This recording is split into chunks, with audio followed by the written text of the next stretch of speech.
다 같이 사도신경으로 신앙 고백하심으로 주일 예배 하나님 앞에 드리시겠습니다. 나는 전능하신 아버지 하나님 천지의 창조주를 믿습니다. 나는 그의 유일하신 아들 우리 주 예수 그리스도를 믿습니다. 그는 성령으로 잉태되어 동정녀 마리아에게서 나시고 본디오 빌라도에게 고난을 받아 십자가에 못 박혀 죽으시고 장사된 지 사흘 만에 죽은 자 가운데서 다시 살아나셨으며 하늘에 오르시어 전능하신 아버지 하나님 우편에 앉아 계시다가 거기로부터 살아있는 자와 죽은 자를 심판하러 오십니다.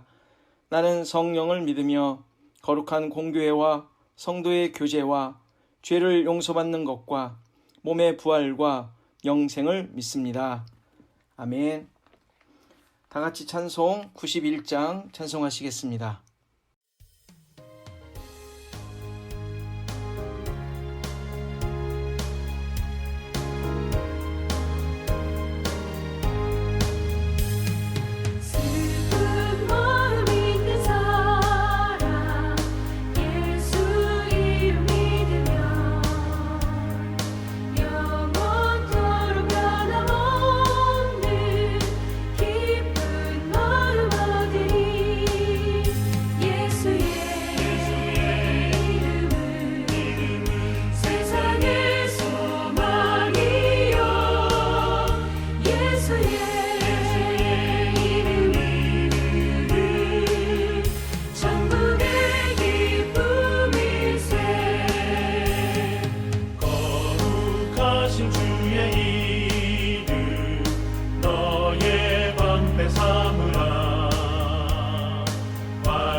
이 시간 김영자 권사님께서 기도 인도해 주시겠습니다.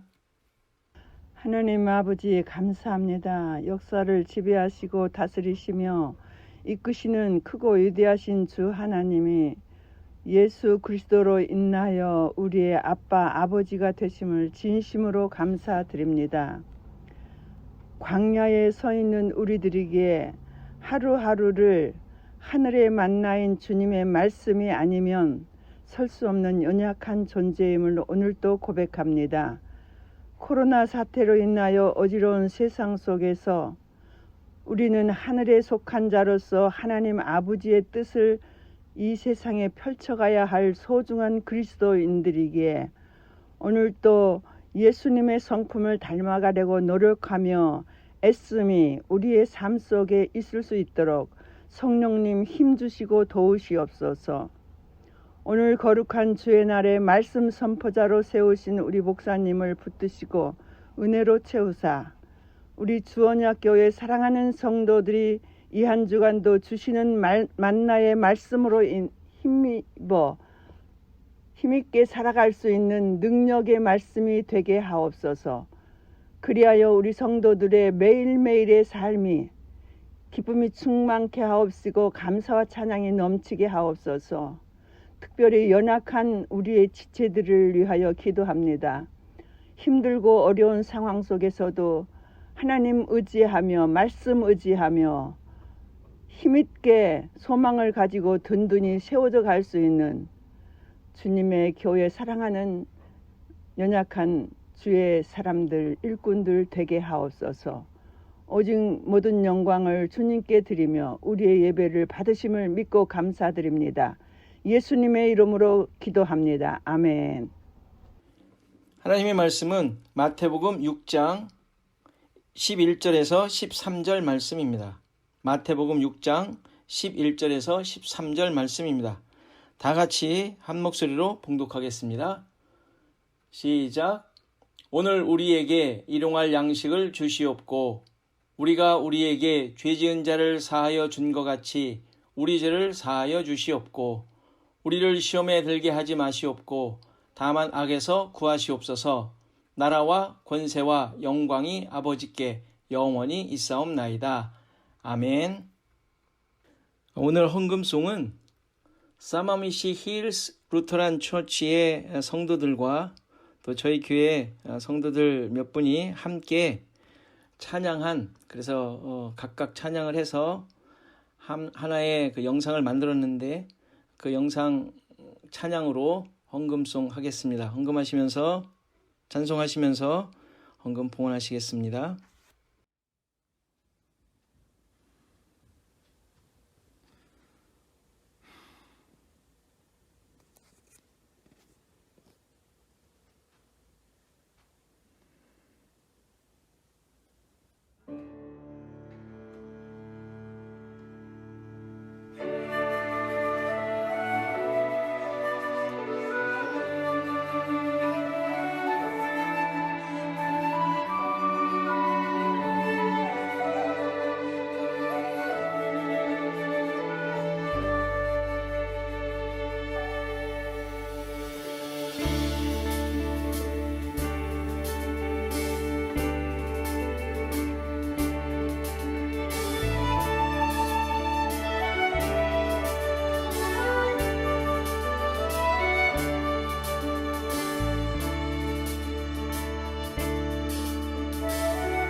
오늘은 소식 같이 나누고 말씀 보도록 하겠습니다.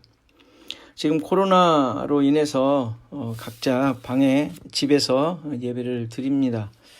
지금 많이 풀리는 것 같지만 교회 예배는 그렇게 자유롭게 풀려지는 것 같지 않고요. 어쨌건 아마 자유롭게 풀릴 때까지 하나님과 개인적으로 계속 신앙을 유지할 수 있도록 힘써 주셔야 될 것 같습니다. 그리고 가정 예배 이제 계속 드리실 때에도 가능하면 주일 11시에 드렸으면 좋겠고요. 그리고 예배 시간도 처음부터 끝까지 한 번에 계속 드렸으면 좋겠습니다. 쉬고 잠깐 다른 거 하고 하는 것이 아니라 이러한 방해 요소들을 다 정리를 하고 또 어떤 일이 생겨도 좀 참고 예배를 다 마친 다음에 일을 보시고 예배에는 한 30-40분 동안 여러분들이 집중해 주시면 좋겠습니다. 그리고 매일 시간을 정해서 기도도 했으면 좋겠습니다. 우리 시애틀 주원학교 성도들을 위해서 또 미국과 한국을 위해 또 코로나로 인해 어려움을 겪는 분들을 위해 또 지금 코로나가 이제 좀 완화가 되어서 이제 복귀하시는 분들이 많이 생기는데 지금 복귀되는 상황도 이렇게 쉬운 것 같지 않습니다. 그래서 직장 사업의 회복을 위해서 계속 기도해 주시고요. 매일 성경 읽기 한 장씩 하는 것 여러분들 꾸준히 해 주십시오. 이것이 지금의 우리를 계속 유지할 수 있는 힘이 되리라 믿습니다.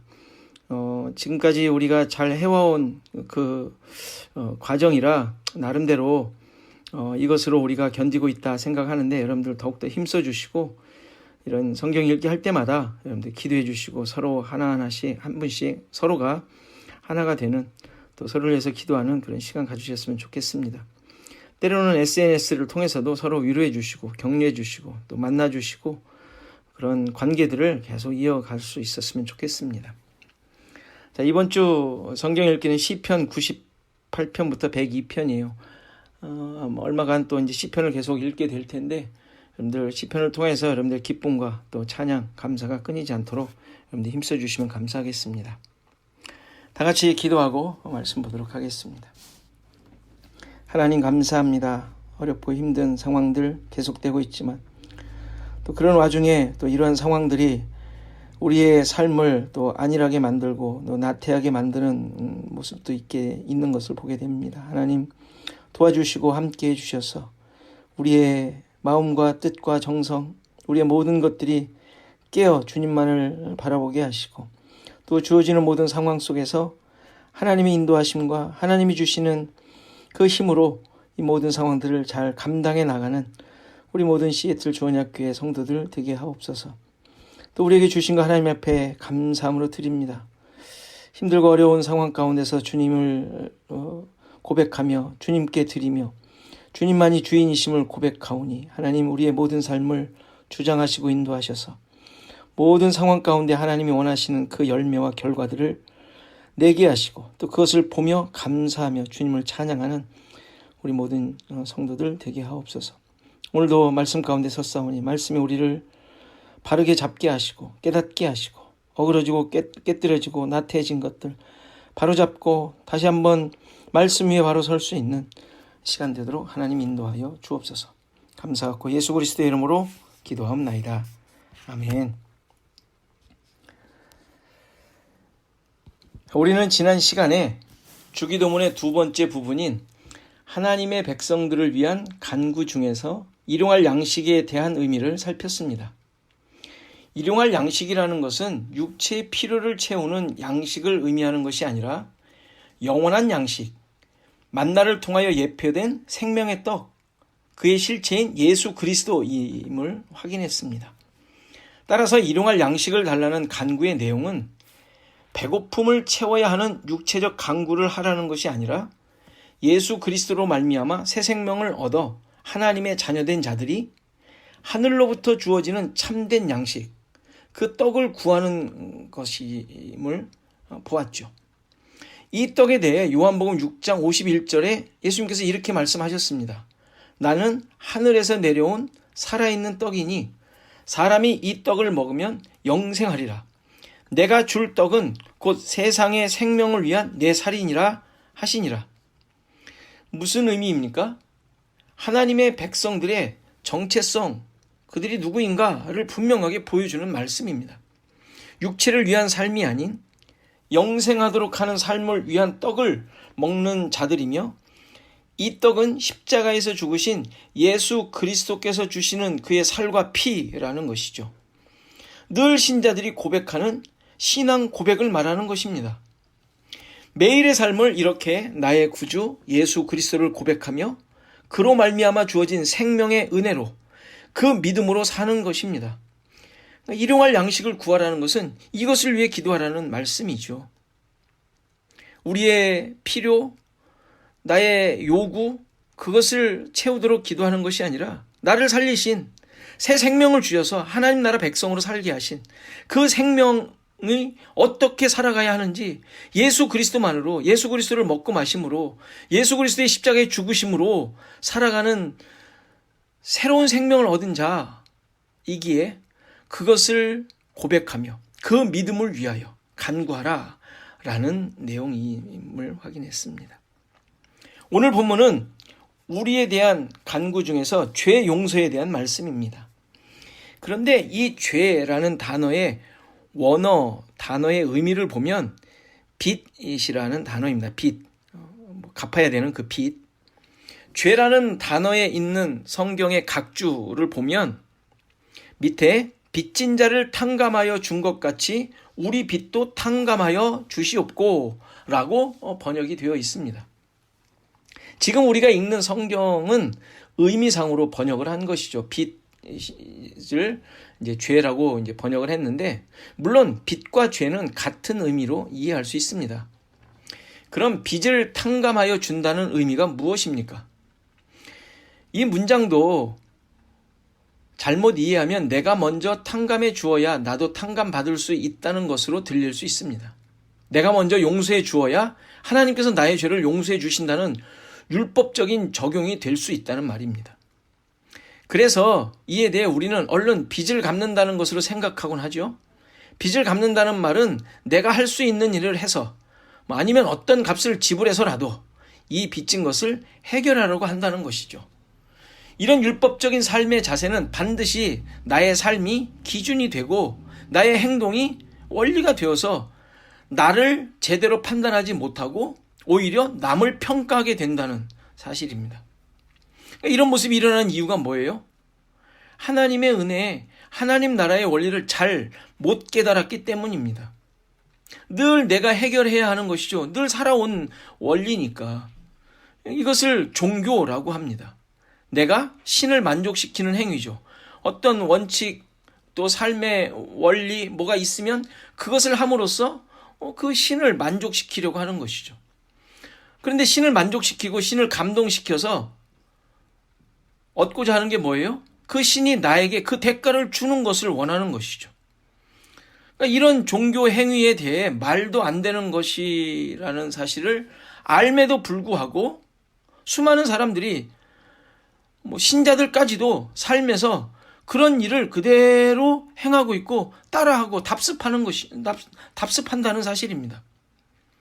그러니까 천지신명, 일반 사람들이 종교적인 행위를 하는 사람들이 천지신명, 어떤 절대자, 어떤 신자들은 하나님으로 바뀌었을 뿐이에요.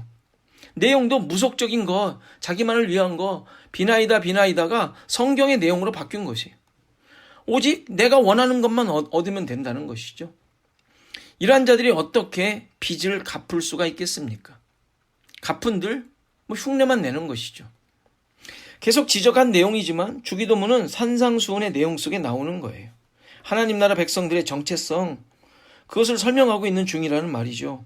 앞서 설명한 일용할 양식에 대한 이해도 육신적 배고픔이 아닌, 배고픔을 위한 기도가 아닌 영원한 생명을 얻은 자로서 예수 그리스도로 말미암은 십자가의 구속의 은혜를 구하는 기도가 바로 일용할 양식에 대한 간구라고 했습니다. 마찬가지로 오늘 본문의 빚을 탕감하다, 죄를 용서하다라는 말은 이미 빚을 지고 있다는 사실이 전제된 이야기죠.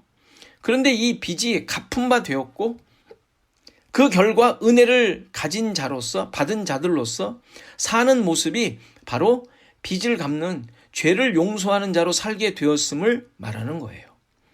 따라서 빚 갚음에 대한 간구는 노력해서 갚으라는 말이 아니라 갚음이 있는 자, 갚음을 받은 자로 살도록 도우심을 간구하라는 것입니다. 이 빚 갚음에 대해 우리가 잘 아는 비유가 있습니다. 마태복음 이제 뒤에 나오지만 마태복음 18장 21절 이하에 보면 1만 달란트 빚진 종의 이야기가 나와요. 어떤 임금이 종들과 결산하려고 하는데 1만 달란트 빚진 자가 이제 나왔는데 그가 전혀 갚을 길이 없자 이제 이 임금이 아내와 자녀들, 너와 아내와 자녀들 모든 소유를 다 팔아서 갚으라고 합니다. 그러자 엎드려 절하며 참아달라고 갚을 거라고 간청을 하죠. 그때 주인이 불쌍히 여겨서 그 빚을 다 탕감해 줍니다. 문제는 이 종이 그렇게 탕감받고 나서 나가다가 자기에게 100데나리온 빚진 동료 한 사람에게 그 빚을 갚으라고 했다라는 사실이에요. 그런데 그 동료가 역시 참아달라고 갚을 거라고 간청을 하지만 했는데 그를 그냥 잡아다가 옥에 가두게 됩니다. 이를 본 같은 동료들이 주인에게 그것을 알렸고 주인은 그를 다시 불러다가 책망을 하죠. 너의 간청으로 내 빚을 전부 탕감하여 줬거늘 너는 내가 불쌍히 여김같이 내 동료를 불쌍히 여김이 마땅한 것이 아니냐 하며 그 빚을 다 갚을 때까지 갚도록 옥에 가두도록 하는 이야기입니다. 그리고 이 이야기가 이렇게 마무리됩니다. 35절에 보면 너희가 각각 마음으로부터 형제를 용서하지 아니하면 나의 하늘 아버지께서도 너희에게 이와 같이 하시리라. 무슨 얘기입니까? 그러니까 너도 형제를 용서하며 살아라 라는 말씀입니까? 물론 용서하며 살아야겠죠. 그런데 이 비유가 나오게 된 배경을 살펴볼 필요가 있습니다. 그 앞서 내용을 보면 18절 이 비유가 나오는 21절 그 앞서 보면 베드로가 예수님에게 한 질문이 있는데 그것으로부터 시작이 됩니다. 21절을 보면 베드로가 주님께 이렇게 질문을 해요. 형제가 내게 죄를 범하면 몇 번이나 용서하여 주리이까? 7번까지 하오리까? 이런 질문을 하게 됩니다. 그러자 예수님께서 이렇게 대답하시죠. 7번뿐 아니라 7번을 70번까지라도 할지니라. 그리고 나서 지금 우리가 쭉 읽었던 얘기를 했던 이 비유의 말씀을 해주신 거예요. 예수님의 대답이 우리가 잘 아는 대로 7번씩 70번, 490번 그 횟수를 말하는 게 아니죠. 무한히 용서하라는 의미로 지금 말씀해 주시는 것일까요? 당연히 아니죠. 왜죠? 무한정으로 용서할 수 있는 사람 아무도 없습니다. 할 수 없는 것을 예수님께서 지금 요구하시는 것이 아니잖아요. 7번씩 70번 무한정 용서하라는 말씀이나 지금 이 비유에서 말씀하신 1만 달란트 탕감받았다는 이야기나 같은 의미예요. 도저히 할 수 없는 사실, 할 수 없는, 갚을 수 없는 길이 없는 자들이 우리들이라는 사실을 지금 깨닫도록 하는 거예요. 그런데 어떻다고요? 그렇게 도저히 할 수 없는 너희들이 얼마나 큰 놀라운 은혜를 받았는지를 알라는 것입니다. 무한정 용서하라는 말씀의 의미는 너희는 1만 달란트 빚을 탕감받은 종이라는 것을 지금 말씀해 주시는 거예요. 바로 우리의 모습인 것이죠. 그러한 자로 은혜를 받지 않으면 결코 불가능한 자라는 사실을 깨닫고 살아라는 말씀으로 이 비유를 말씀해 주시는 것이죠. 그러니까 이런 자가 갖는 모습이 빚진 자의 모습인 거예요. 왜요? 갚을 길이 없는 것이 없어졌거든요. 탕감되었거든요. 도저히 용서할 수 없는 상대방이 아니죠. 나 자신. 그렇게 할 수 없는 자잖아요. 무한정 용서할 수 없는 자, 악한 자, 하나님으로부터 도저히 인정받을 수 없는 자. 그런데 그러한 아무 가치 없는 자가 완전하게 인정받아. 너는 괜찮은 자야. 내가 다 용서할게. 라고 인정받은 자, 그러니까 그 놀라운 은혜의 빚진 자가 되는 것이죠. 바울의 고백이 그 고백이죠. 로마서 1장 14절에 보면 헬라인이나 야만인이나 지혜 있는 자나 어리석은 자나 다 내가 빚진 자라. 솔직히 굳이 말하면 바울이 유대인들에게나 빚진 자라고 해야 되지 않아요? 유대인들? 다른 사람들은 바울과 전혀 관계가 없습니다. 그들을 잡아 넣은 적도 없고요. 그들과 무슨 채무 관계를 가진 적도 없습니다. 그런데 유대인이 아닌 다른 모든 자들을 예로 들며 빚진 자라고 고백해요. 1만 달란트의 탕감은 단순히 나에게 관련이 있던 100데나리온 빚진 자에게만 국한되는 내용이 아니라는 말이에요. 모든 자에게 전혀 관련이 없을 것 같은 미워서 쳐다보지도 않는 헬라인, 야만인까지 그들은 유대인들이 특별히 무시하던 부류 아닙니까? 지금 우리들에게 적용해 본다면 누구일까요? 이 헬라인 야만인들, 북한의 못된 지도자들일 수도 있겠죠. 내가 정말 사람같이 생각지도 않는 그런 친인척들, 뭐 정치인들까지 포함해서 이런 사람들이 다 전부 헬라인 야만인들 아니겠어요? 특히 이들에게 빚진 자가 되는 것이 지금 바울이 말하고 있는 그 얘기입니다. 그리고 1만 달란트 탕감 받은 자의 모습인 거예요.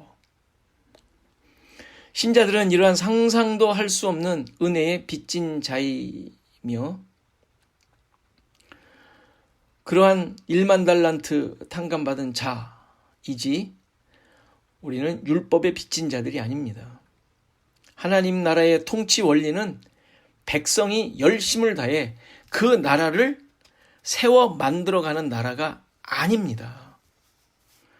지금 이 비유에서도 말씀했듯이 임금이 우리에게 그 갚아야 할 빚진 자들에게 오히려 그것을 다 탕감해 주시고 섬기는, 용서하시는, 죽기까지 하셔서 궁율과 은혜로 죽을 죄인들을 살려 만들어 가시는 이런 나라가 하나님 나라예요.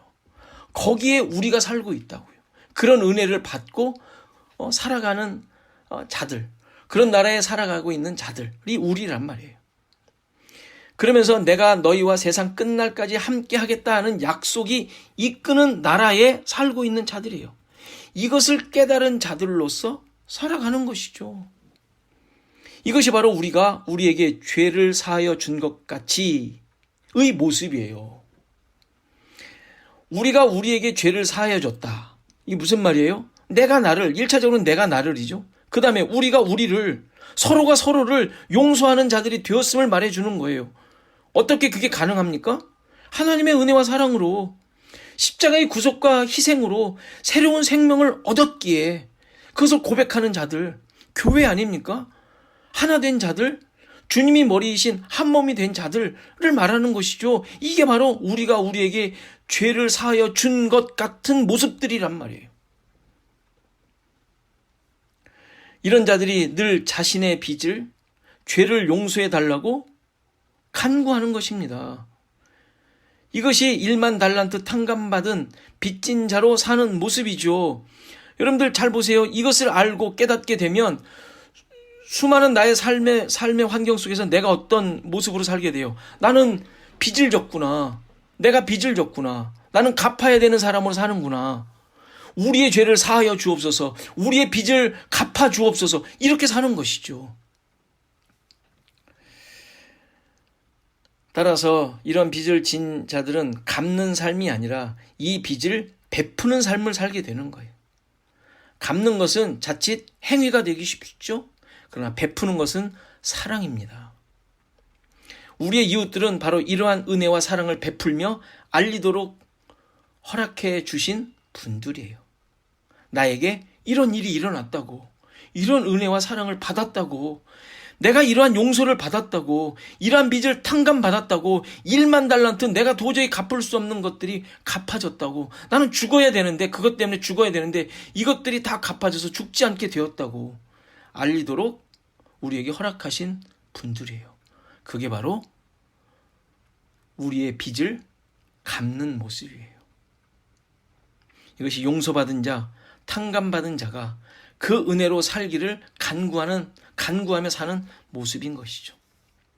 우리가 우리에게 죄 지은 자를 사하여 준 것 같이, 우리가 하나 된 것 같이, 우리 서로가 탕감받은 자들 같이 우리 죄를 사하여 주옵시고, 내가 탕감받은 계속 내 삶이 탕감받게 하여 주옵소서.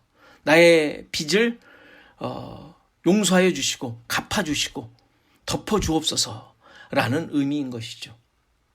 우리의 삶에 이루어지고 성취되는 하나님 나라, 하나님의 다스림, 그리고 주님의 함께 하시겠다는 약속, 이런 것들이 늘 확인되어 삶 속에 기쁨과 찬양이 넘치는, 그리고 서로에게 이러한 빚을 갚는 모습, 은혜를 더 베푸는 모습, 내가 받은 은혜가 그들에게 계속 전달되고 사랑이 베풀어지는 모습, 이런 모습이 우리 가운데 넘치는 삶이 있기를 간절히 바랍니다.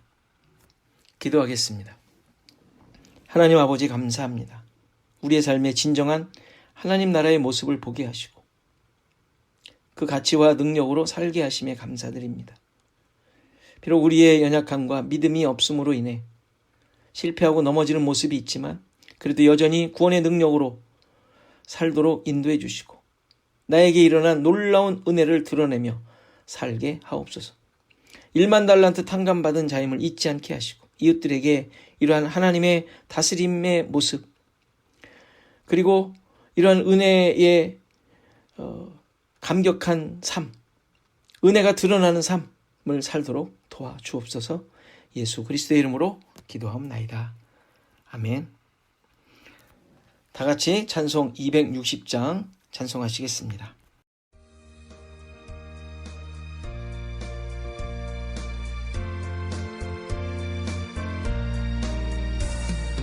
우리를 죄에서 구하시려 주 예수 십자가 지셨으니 기쁘게 부르세 할렐루야 나 구원 얻었네. 찬송하세 찬송하세 주님 나를 구하셨네. 찬송하세 찬송하세 주가 구원하셨네. 우리를 주께서 구했으니 이전에 행하던 악한 일과 주하고 더러운 모든 죄를 온전히 버렸네. 찬송하세 찬송하세 주님 나를 구하셨네. 찬송하세 찬송하세 주가 구원하셨네. 나 지금 죄에서 사함받아 거룩한 백성이 되었으니 이 육신 장막을 벗을 때도 겁날 것 없겠네. 찬송하세 찬송하세 주님 나를 구하셨네. 찬송하세 찬송하세 주가 구원하셨네.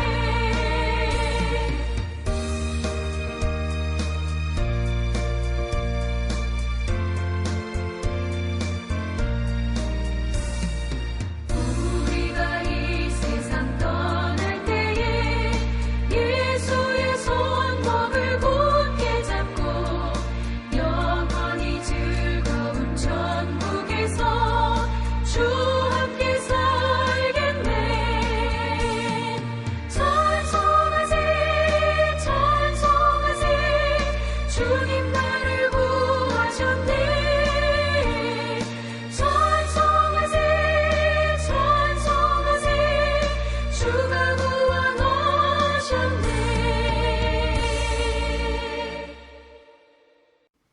이제는 예수 그리스도의 은혜와 하나님의 크신 사랑과 성령의 감화 감동 교통하시며 함께 하심이 오늘 예배한 모든 성도들 머리머리 위에, 저들의 생업과 가정과 자손 대대 위에, 그리고 시애틀 주 언약 교회 위에 이제로부터 영원토록 함께 있을지어다.